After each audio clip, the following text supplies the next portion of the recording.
I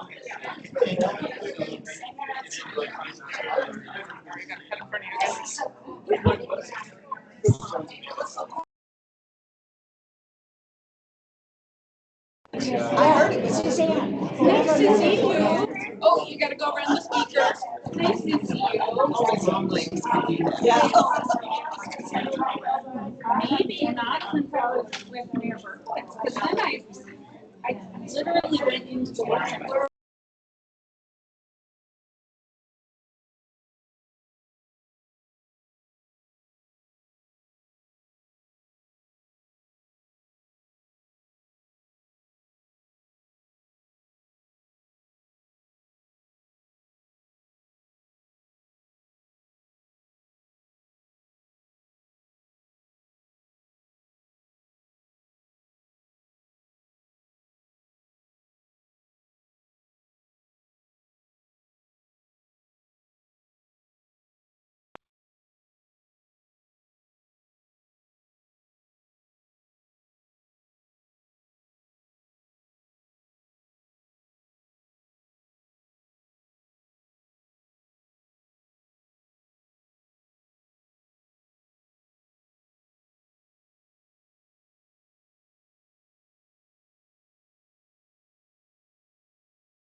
It's kind of loosey-goosey. It was a new government, and not a lot of tradition, but people were just kind of making it up as we went along and making things work.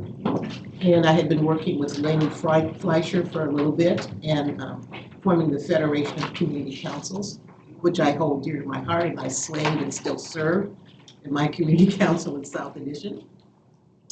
So unification happened, and I realized that I was going to be fighting for, trying to represent people in this new government, which to me made so much sense.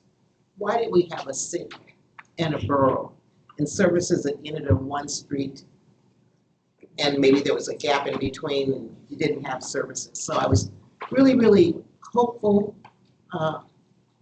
As soon as the election happened, Mayor Sullivan appointed me and 4 other people to write the labor ordinance for the muni.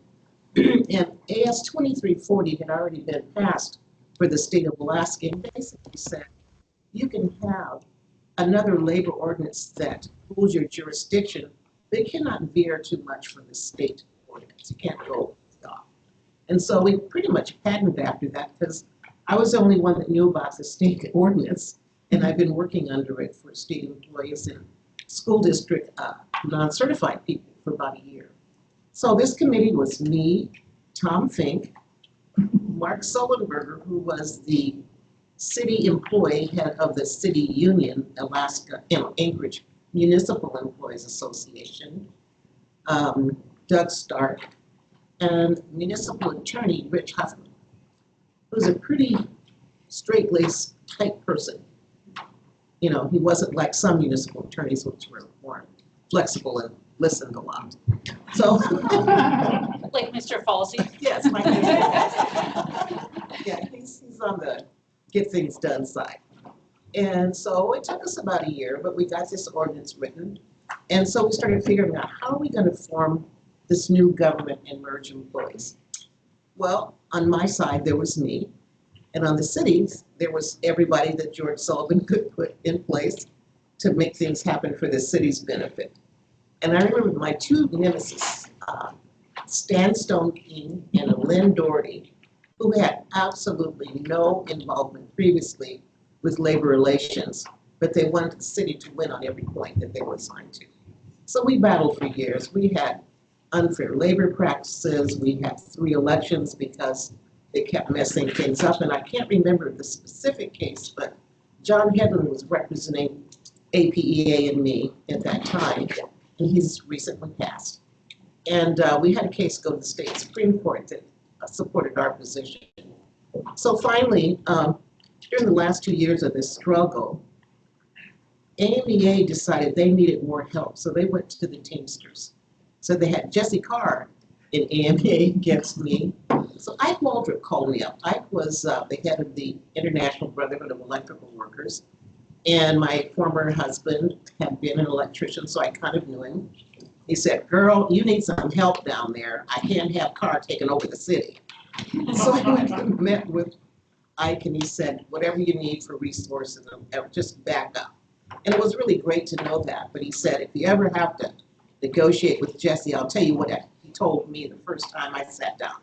He had this really long conference table in the Teamsters Hall with a giant picture of Jesse Carr in the room. Wherever you sat, you had to look at his beady eyes and that look." And he said, "Take this jar of Vaseline, you might need it before this meeting's over." Whoa!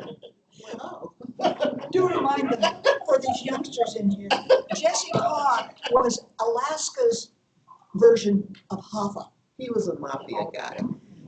And he just was. That's how he rolled. And during the pipeline days in Fairbanks, people were disappearing, and a lot of stuff happened at the warehouses. I had a lot of respect and fear for Mr. Carr. Not so much for the people I was negotiating against, because they knew nothing about government. But the IBEW, it's a little aside, the IBEW and Teamsters had fought jurisdiction over communication workers. The IBEW had traditionally represented people on the DEW line and the Outer Banks or whatever, and the Teamsters won an election. And I thought, well, I can't have them coming into government because they don't do it the way we do it. And so that's what I decided to assist me, little APEA. Anyway, we won some battles, but we lost the war. But during that 7-year period, it was just hopeful on one hand and crazy on the other. Things would happen, like I'd be negotiating with George Sullivan. He actually sat down with me.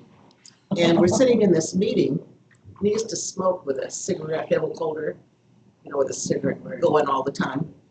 He's looking at me down the table. He said, "You look like somebody I know. Have I met you before?" And the guys on his side said, "Oh, you never say that to a woman." And there was this guy named Bill Coleman from New York who was assisting the city, and he looked like mafioso. He talked out the side of his mouth. He had this big scar on his cheek. And I didn't know whose side he was on. He said, "George, you never say that to a woman unless you really know." Oh, they all titter, titter. And then I said, "Well, Mayor, as a matter of fact, when I first came to Anchorage in '68, I was your secretary." I'd never seen a grown man blush like that. And I'm sure he didn't remember a lot of details. He might have wondered what happened that summer. Nothing much.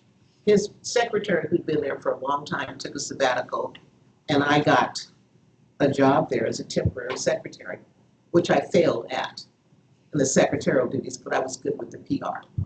So anyway, negotiations went on. And at that time, IBW, of course, represented ATU, the telephone utility, and municipal light and power.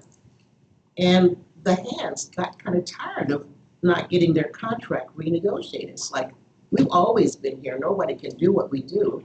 And I remember one day I got a call from the mayor. He said, what did you have them do? I said, do what? He says, my whole downtown is surrounded by heavy equipment and there are no drivers there, no keys left in. I said, I have no idea. And what union people do generally when they're going to break a rule, they never tell the agent. And I could swear innocent, I had no idea. And it took me all day to find people to get them to go back to their heavy equipment and unsurround City Hall. And at that time, my office was in the building at 9th and Ingram. It used to be the Texaco building. Anyway, no, it was Union Oil building. Anyway, so just crazy stuff happened all the time.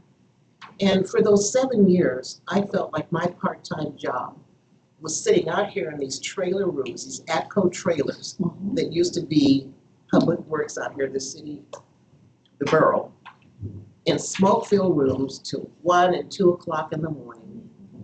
You'd sit out here and everybody was smoking, including the whole assembly.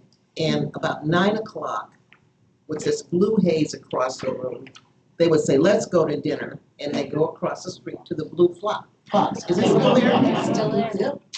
And they come back pretty mellow. It's kind of hard to stay on task. But I had to go to all those meetings because every meeting, whatever you had gained the week before might be undone if you were not there. So every Tuesday from 5 o'clock to 1 or 2 in the morning, and if they didn't finish their business, you came back on Thursday. So, you know, my job was to go to these meetings and make sure that we weren't undone. And I think for the most part, what I'd hoped for worked, that we had a unified government, and after the labor wars were over with, we had people that wanted to move forward and make things work. You know, not just on the labor side, but I remember when George Sullivan got the $81 million for Project 80s. And when he left office, are we going to be able to do this? Tony Knowles appointed me as his first appointee when he became mayor. So his term started January 1st, 1982. And the reason I was first, it wasn't that I was that good, but George Sullivan did what other people have done before. He made sure that all the labor agreements expired the first day of Tony's term. And since I had a relationship and came from organized labor, he felt like I was a person that could build a relationship and trust from all these divergent bargaining units and people from the city and the borough, and let's just get stuff done. And we did it within months. I wasn't personally at the table. There was a guy named Steve who was the labor relations director left over from Sullivan, who greatly resented me, like, who in the hell are you and how can you come from labor and try to represent management? And my feeling is that we're all employees of the municipality. There weren't those sides. We didn't have the across the aisles that we put ourselves into now. I mean, it was new enough where I think everybody was going the same direction.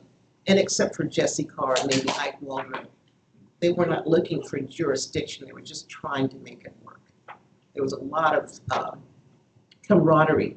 One thing I remember especially is our forming labor management committees. You know, the whole Japanese thing, quality circles. And we had a summit. We had National Bank of Alaska, First National Bank, the University of Alaska, and the Municipality of Alaska coming up with these models. We actually put some of them into practice at the municipality.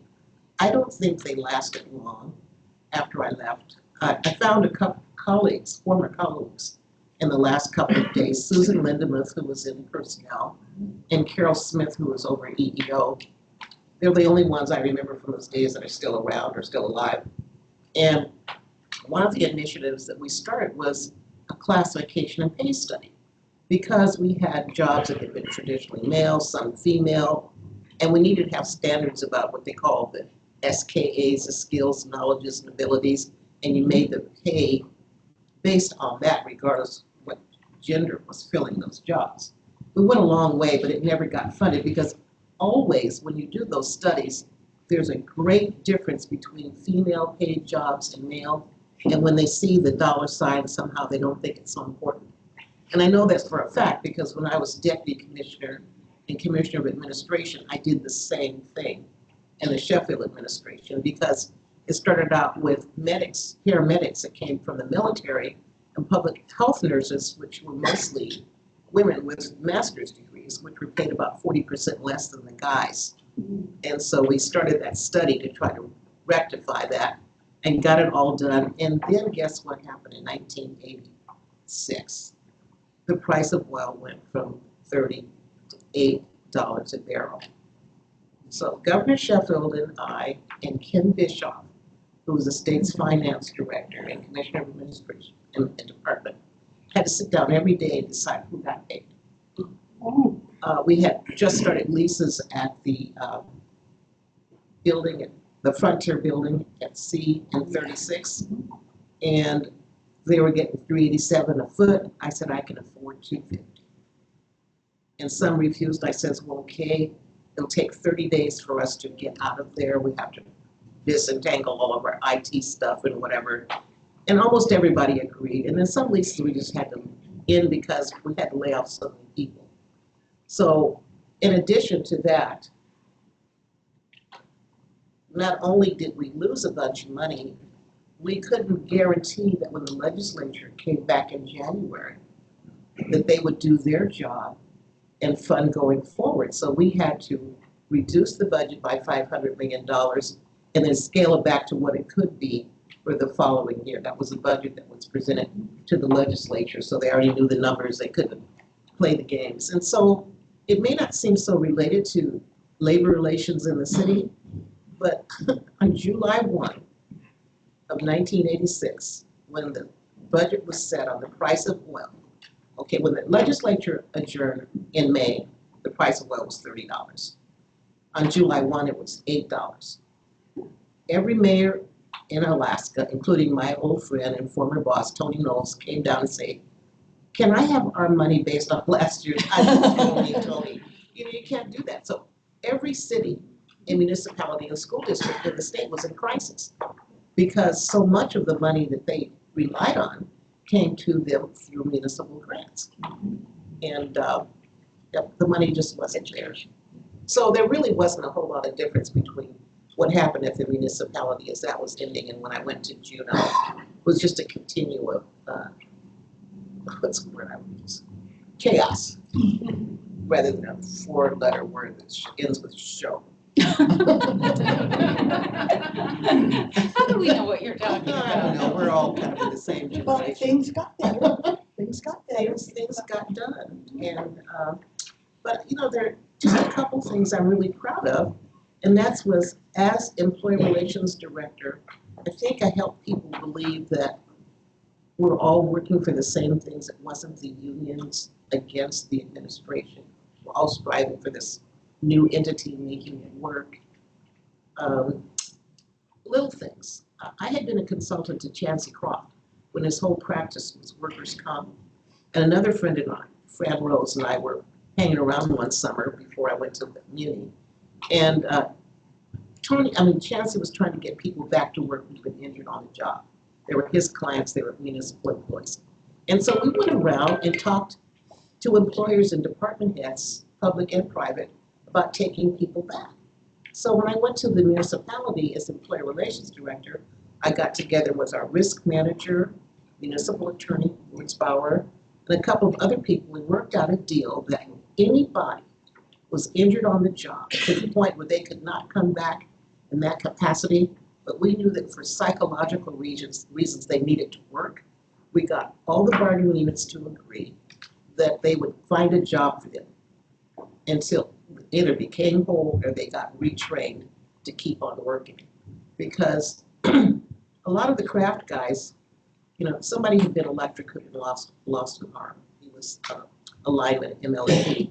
When they can't do that kind of work, their whole personality is built on being strong, macho. This is what I do.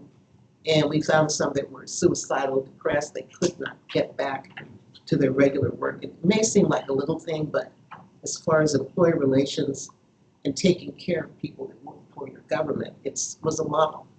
And I was trying to do the same thing for the state of Alaska, but it was a little bit tougher, broader jurisdiction. So that's generally my story. Employer relations was the job, but people relations from 76 to when I left in January of 83 was mostly my story. Thank you. Thank you. Okay. Us then government employees, thank you for all you did back then to Well, I set was us one. on a better path as we started here. So, yeah.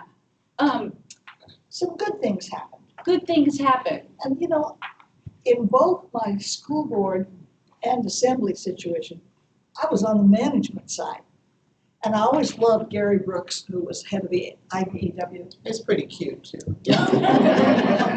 Last time I saw him was in my doctor's office, and we're both old. But I said, Gary was talking about what they wanted. I said, I know what your job description is. Keep everything you got, get more. But they were better to deal with after Jane took care of them. We were with a very conservative mayor that came in after Tony. I'm being polite, very conservative. You had a better word for him. Okay, we won't do that. And you know, Tom Fink recently deceased, so, and he had a lot of kids, and I think I had 3 of them as students. But we had to make a lot of cuts. But we had a pretty good assembly also, and we were trying to be as creative as possible in finding pockets of money here. Sometimes you had to rob Peter to pay Paul, and we did that. And Tom Fink was basically against everything. So it didn't make any difference what the assembly did. He vetoed it. And it took 8 votes to pass anything. And we did. We would pass it on Tuesday night. He would veto it on Wednesday morning. And we'd come back the next week and we would override his veto. And it was just a common thing. It was frustrating. And he did have some people working for him that were pretty smart, but pretty evil too. No names mentioned. Oh, why not? Actually, If they're dead. that's true, they're all dead. But they have children around, so I am sort of careful. Susanna asked me to talk about a couple of the programs and plans that worked out and worked well. I'll go back to the League of Women Voters again. We're very much in favor of parks and trails and the development of them. I remember riding my bicycle down what could be called a cow path on the north side of Chester Creek. We did not have any trails along there then, with a kid on the back of my bicycle. No tunnels, leash up the dog and run across 8 lanes of traffic at Ingra, Hyder Ingra, Gamble, and get out to Goose Lake. I did that, I can tell you exactly when, October 7th. And we didn't have any bridges. We did finally get some trails, we got some paving, but we didn't have any bridges to get across anything. So we got out there and wanted to get across it. I crossed the creek on a down birch tree and a 2x4. Did fine, got over there. On the way back, fell in. And my son Patrick was behind me and got home. Poor kid was nearly frozen to death. I had to put him in a hot bathtub just to thaw him out. And my daughter was born that night. Oh, A couple hours later. For those of you who are into riding that trail, that last bridge that's there, that's Lucy's Bridge. Okay. The more exciting one was the Tony Knowles Coastal Trail. And we had people who really thought that was a bad idea. Particularly, there was a guy by the name of Jack Spake. He's dead too, but I can say about him. And he believed that what we needed was a highway that went port to port, from the port to the airport. And so what we were going to do is pave everything along the waterway. Basically, it would turn my house into a Texaco station. So naturally, I was opposed to it, but so was the league, and so were almost anybody who had good sense about land use planning. And God bless Mrs. Selkirk, geologist that she was, Italian crazy lady, we loved her. And because Jack said, well, it'll stabilize it in case we have earthquakes again. And she said, well, we could just pile up some rocks and pave it and make a bike trail out of it, and it would work just as well. That's how we got the coastal trail. We had some people, some property owners that were really difficult to deal with, but we worked through it issue by issue by issue. And further out the trail beyond what is today Lineary Park, or actually on either side of Lineary Park, there were people who said, oh, I don't want all those people in my backyard. I mean, that's awful. Well, today, the most prized property in Anchorage is right along that trail. So it has been marvelous. And it managed to keep going all the way out to, and this is one of the things that people a whole lot smarter than me could figure out, Kincaid Park, you know, an old bunker full of bombs. And look at what it has become. And it was truly just the perseverance of saying, come on, we can try this. We think we're going to make it work. We're going to stumble along the way, and there'll be a few hiccups. But God bless Eleanor, she serves on the Park Foundation now. And I can go around and show you where the trails need repair. And any of you here who ride a bike or walk on the trail, I bet you know where the pink stripes are that say, you know, this is going to rattle your teeth out when you go over this mountain. And that's the responsibility that we all have as a community. One, to know how it got built, to use it and enjoy it, to share it with our friends and our neighbors, even our visitors.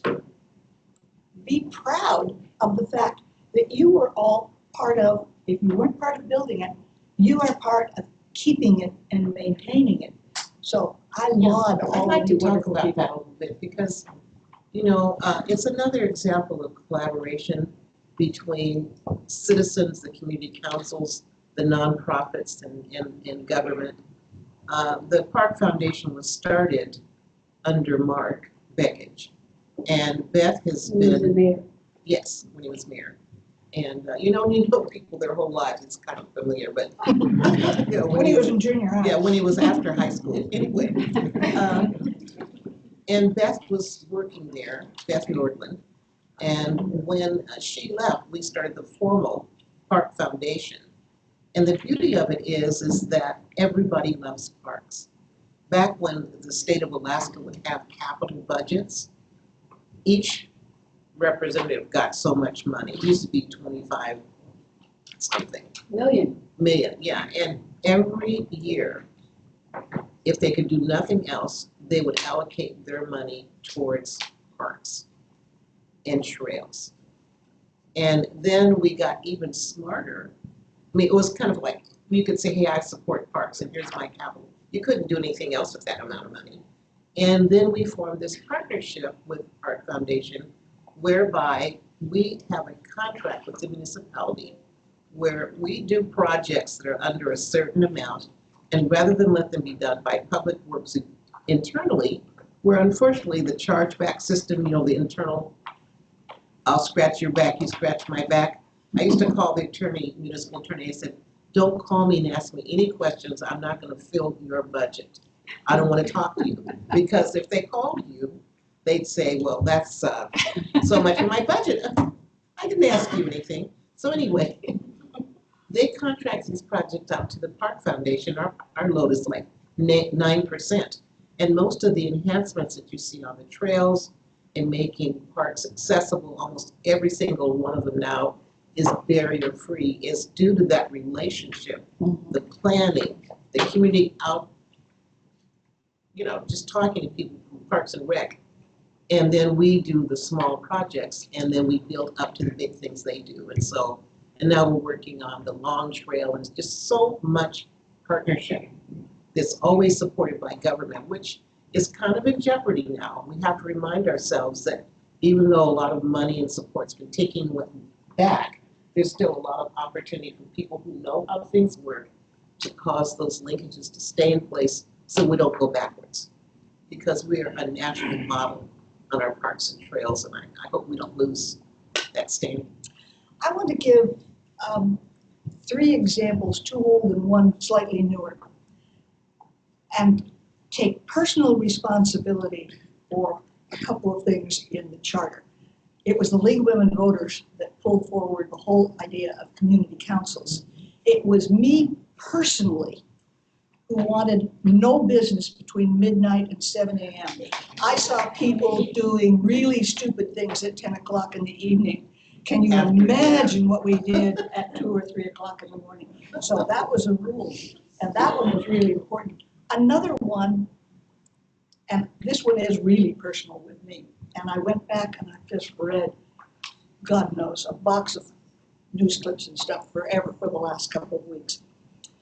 I introduced and fought very hard for no smoking in public buildings. And I give credit to Rod Wilson, who was the health department director and actually was my personal physician before that. And he got people to walk up and down the stairs in the health department.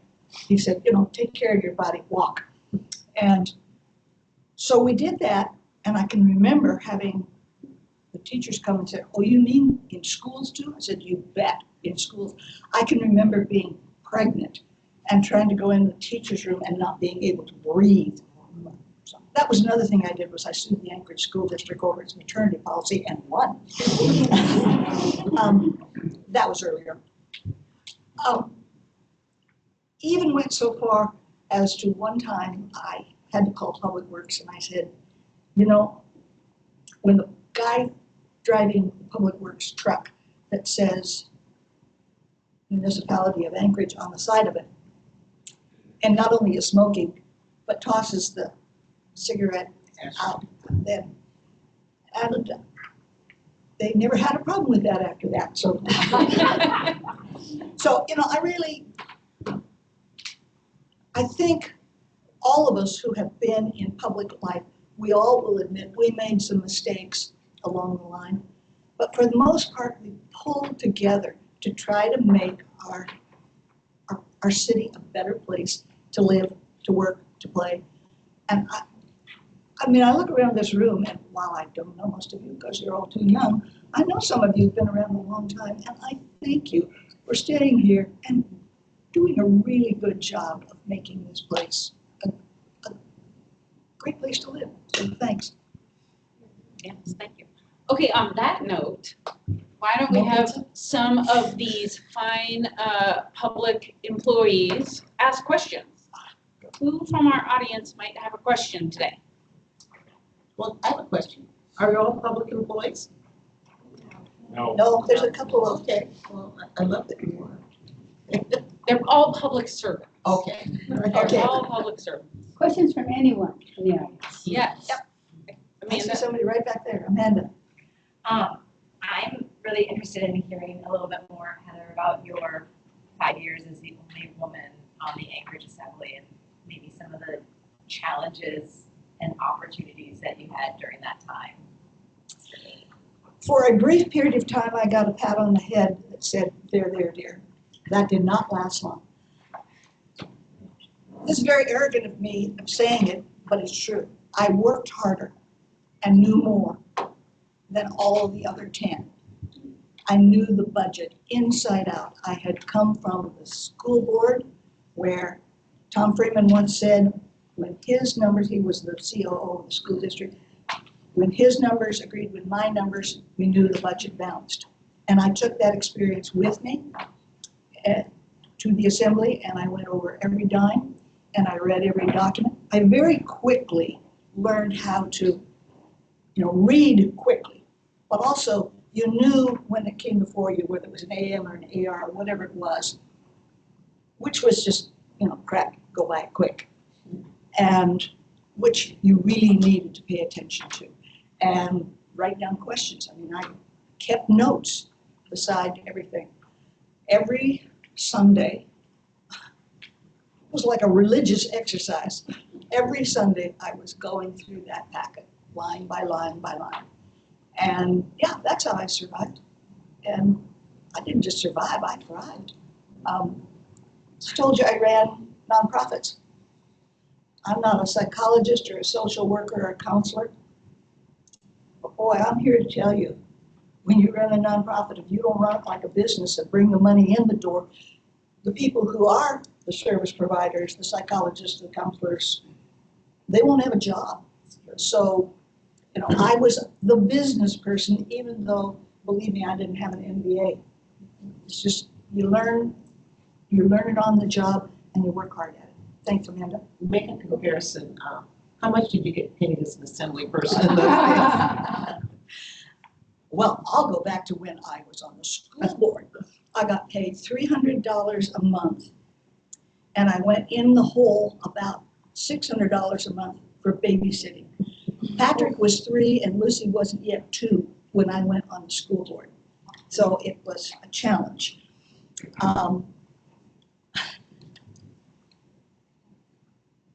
My kid's kindergarten teacher, oh, and by the way, when I was on the school board, I kind of acted as the school district's lobbyist.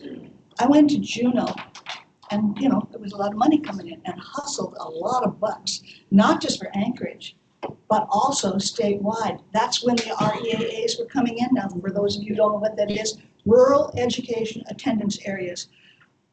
We had either BIA schools or state-operated schools, but we didn't have local schools and local school boards. And we developed that, 21 school districts, one more than we should have had. And that's how we got local school boards. Actually, give credit to John Rader, Mandatory Borough Act, and a couple of other people who really did a brilliant job. What the REAAs were supposed to be, they were the seed corn for developing local government and local control throughout the state. What went wrong was we got too rich. All the money came flowing over, so it was easier to belly up to the bar in Juneau and grab money than to do the hard work locally of building support and having a tax structure and all that. Building government. Building government, that's really what it was building government. And it's an experiment still in progress. Yeah. For example, Department of Administration was the administrative agency for municipal grants. And the way the statute was written was that we would take the request and fund, and then the legislator for that area would come over and twist your arm and threaten you, literally, about what they wanted that money to go to. And the only oversight I had in my budget for at the time the crash came in '86 was $10,000 for a hearing officer. You could do maybe 1 or 2 of something up north, but they basically wanted no oversight. So I remember when Kotzebue had a $7 million appropriation for a school, but I wasn't getting any reports. And I couldn't afford to send anybody up there, but I used to also be the union rep for the state troopers. So I said, can you call the battalion up there and tell them to go to this coordinate to see if there's a school? The guy said, I don't even see a piece of dirt turned over. So I called John Schaefer, the mayor, and I said, where's the school? And he said, oh, I jokes. We decided we want to do something else with the money. I said, well, you've got it sitting there. He said, yeah, we're earning interest on it too, and then we're using that. And when I get around to Adams, we'll get it reappropriated. I mean, that's how you administer municipal grants. You basically didn't. You know, somebody would get a grant to build a runway in a village, and he'd meet some lobbyist at the airport and said, what you really need is a plane. So they would take the money and buy the plane, but then when they did, there was no way to land it. And is that crazy?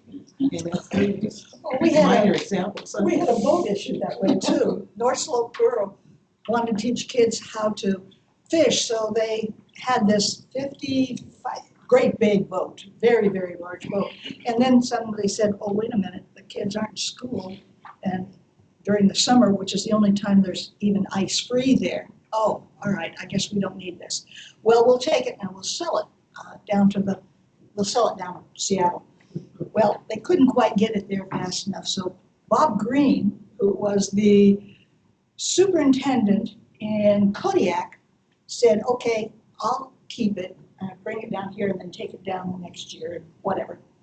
Then he became the head of the School Boards Association, and so he and his son ferried that boat. It was a really hairy trip to Juneau, and we had a dock in Juneau, and we had a great, this is when we had a lot of money. So we'd go down there and we would take one legislator a night. Once in a while we'd take two, but usually one, and we'd go down the channel and down the Lynn Canal and get over there somehow because we'd build a fire on the beach and roast some hot dogs and have a little wine, and then we'd putt back. And we had a mantra: a full glass of wine never tips in the wind. and we, every school district, had a ton of money then. Because they got to take their legislators on a boat trip. Oh, yeah. Okay. Who's they? It was Bob and me and his wife.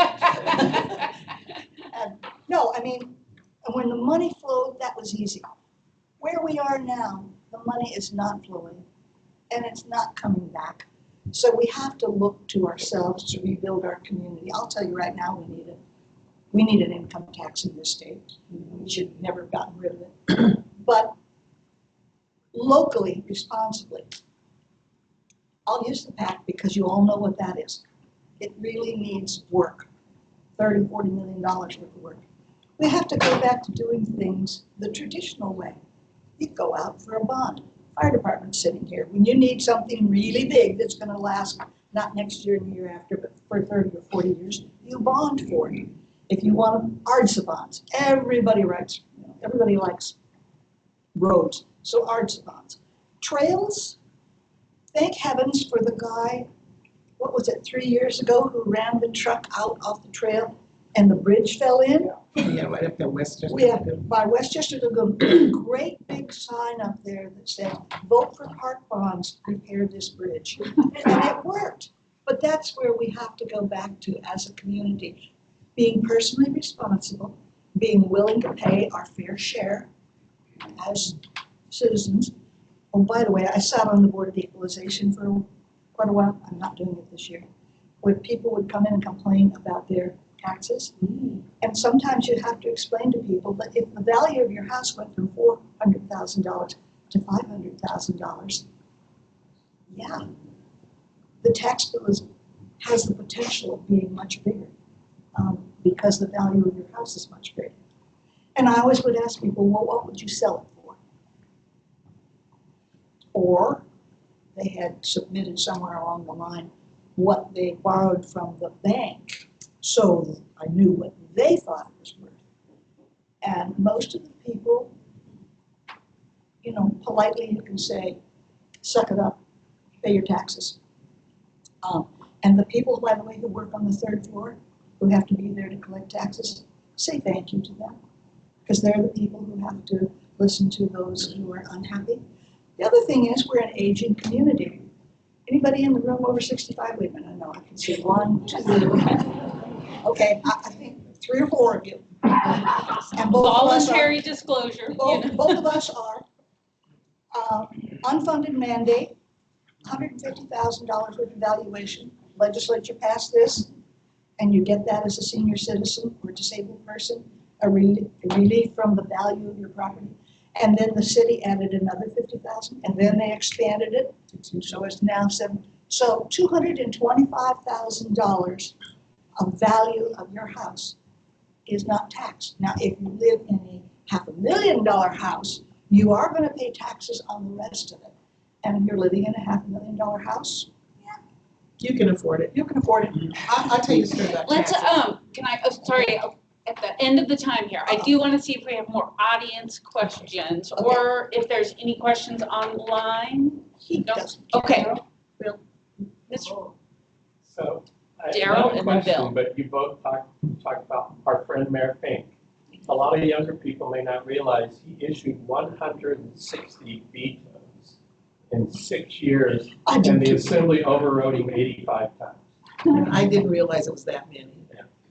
Wow. He was like Mr. Negative. Busy Wednesday mornings. Bill, you have I a have a question? Project 80's question. I'm curious how we decided what to build. And I know there were also rants, like a marina or a South Anchorage Orange Trail or an indoor horse rink kind of thing. How did we decide what to build, and were there any near misses that you wish we had? Community councils, legislators, the school district, a lot of public hearings, and internal people who work for the city or the borough and had their own desires. And they all went on the table. And public participation. A lot of, well, yeah. And in the first year, we would look at the map, and if it was blue, it meant that the municipality owned the land. And so there was no acquisition of land cost associated with it. So we needed a convention center, we needed a Sports arena. sports arena, and we needed 10 schools. We paid cash for schools. We paid, I mean, I never say that very loud, it's unbelievable, but at that particular time we did. And the school sites had been identified previously, so they were right there, and we'd acquired the land. So in the first year, there was great pressure because the legislature was gonna find out in 5 days that they had $1 bajillion to spend, and we needed to be ready in day 15 to tell them what our priorities were, because they were going to do it fast. And so the decision-making structure on the first year was too fast. But some things like city-owned property and things we needed, like a library, and that made sense. Some things probably didn't make as much sense as others, but I remember being in the mayor's conference room, looking at the map going, okay, we got these 8 pieces of land, what do we need there? So, But I have one So more what were remark some of the about that. also rans? Because George Sullivan had gotten the money, he said, this is how we're gonna spend it. Totally Knowles said, wait a minute. You haven't put any money in for upkeep, and so he put into the budget, and I believe into the whole acquisition, was that the Performing Arts Center would be supported by municipal appropriation of $750,000 a year, right? I don't know how long that lasted because I left, but he knew that you cannot build a house and not keep it up. And it was such a new concept, and that we could have 3 meetings about how it got built in the committees and the Z-brick motif that I call around, and the circus lights, because there was so much community participation. Everybody got something that they wanted, but there was this concept. And when I go to Juneau, I've got Pioneer Homes and all these state things, but we got to put deferred maintenance into our budget as a line item. It carried over. How sensible is that? But we got so drunk with having cash to pay for everything. And so when the cash ended, people didn't know how to think. Like, how do we pay for something? One of the also-rans was the port-to-port, building the freeway along there. And part of that, frankly, was simply opposition by people who it wasn't so much that there were people. I remember that night in the old Sidney Lawrence Auditorium. We had 700 people there, and 40, 50 people spoke in opposition to it, and 3 people voted for it. They were all road builders. And Jack Spake came out and said there were 700 people there, and therefore 697 of them were in favor of building it, and only a few were against it. And I thought, this guy needs a math lesson. But it was that kind of thing. And there were some kind of crazy stuff. I mean, the Sullivan Arena was largely supported by most people, but some people didn't want it in that location. Some people wanted it further south. And even recently, what were they trying to think of, a sales tax and trying to come up with this, and this. There was a lot of neighborhood issues of, I want this because I live here, or I don't want this because I live here. And frankly, I don't think that process was nearly as public as the one that we had when we were doing Project 80s. It was really wide open. Good question. Okay, one more question and then we're gonna close it out. Marie? Can I get? I mentioned on the invitation about the stories you both told about John Asplin and Stephen Truth Oh. and Wilda Marston. Can you? Oh, thank you. I've got going back to the old borough days, there was a guy well, first of all, John Asplin was the mayor of the borough. And a guy by the name of Bob Morse was, I don't know, chief engineer, whatever the heck it was. We did not have primary sewage treatment in this town. When I first came here, I could go out and walk across the railroad tracks and I could tell you at low tide what the most favorite color of toilet paper was at that time. John Asplin and his sidekick, Mr. Morris, decided the most important thing we could have here is we gotta have sewers. We didn't have sewers. And to this day, when I'm coming in on the airplane from having been somewhere, I look down and I say, as soon as I go over the John Asplin Memorial Sewage Treatment Plant, I know I'm home. And fair warning, we still only have primary sewage treatment. You know, if the EPA, probably won't happen with the current administration, but if the EPA came in and said, hey, a city this size needs secondary sewage treatment, oh, the cost of that would be almost beyond belief.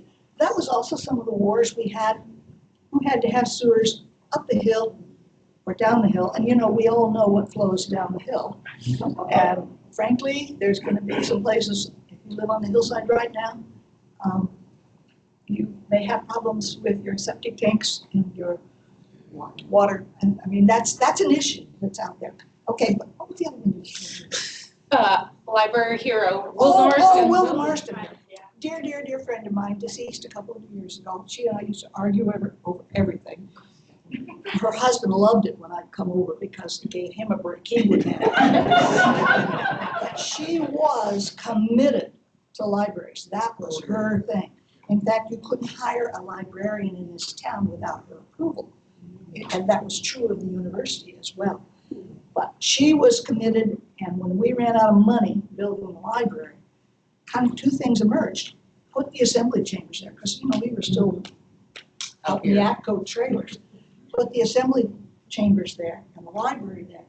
People who go to the library might be interested in seeing what's going on with the municipal assembly, and people who go to the municipal assembly might just spend some time in the library. It became really good too if you had kids. You know, they couldn't be toddlers. But if you had kids, you could send your kids to the library and then you could be in front of the assembly making your pitch over what was done. Wilda, anybody here gone to the Ann Stevens reading room? Good, a whole bunch of people. There isn't a single stick of furniture, a carpet on the floor, a light bulb, a book, or a teacup that was not donated. Wilda and Gloria McCutcheon and a couple of other people got together and said, we are going to make this library work. And they did. Then there's a plaque on the wall. You had to buy seats for the Wilda Marston Theater. She went out and mailed every one of us for $400 or whatever it was. You had a kid or you had somebody you cared about, you bought a seat in that theater. And frankly, But here was the joke. You built a library, but there was no money for books. Yep. So there was these bumper stickers, you know. Have a spaghetti feed, buy a book. I mean, Exactly. they even had shelves, but no books, because the money ran out. All right, well, I want to thank our lovely guests.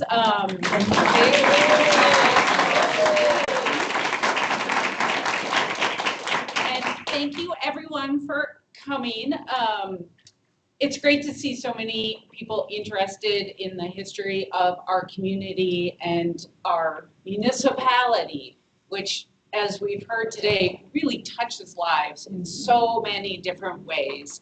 And like our speakers said, not every resident really understands how all of you are touching their lives, but inside of this room we know. And so we appreciate you coming out today. This is one of a series of these lecture series. Next week we have next week we have Deputy Chief of Staff Barbara Jones talking with former Mayor Rick Mystrom. And then on September 3rd, we have Municipal Manager Becky Wynn Pearson talking with former Mayor Mark Begich. And then on Friday, September 5th, there is the evening event at Town Square Park from 5 to 8 p.m. You might get more of those super cute cookies. Thank you, Daryl, for providing those cookies. Thank you. But there will be live music, there will be a night marker, local vendors, an art tour. So please come help us kick off the fall portion of MOA 50 at Town Square Park on September 5th. That sounds like fun. So next week, same time, same place with Mayor Rick Maestro. And thank you everyone online. Oh, and yes, we have flowers. We need a new pizza vendor, so if you know of anyone. Somebody has got a map. Yes, Thank thank you. you, Erica. Thank Candies, year round for us. I'm gonna go get a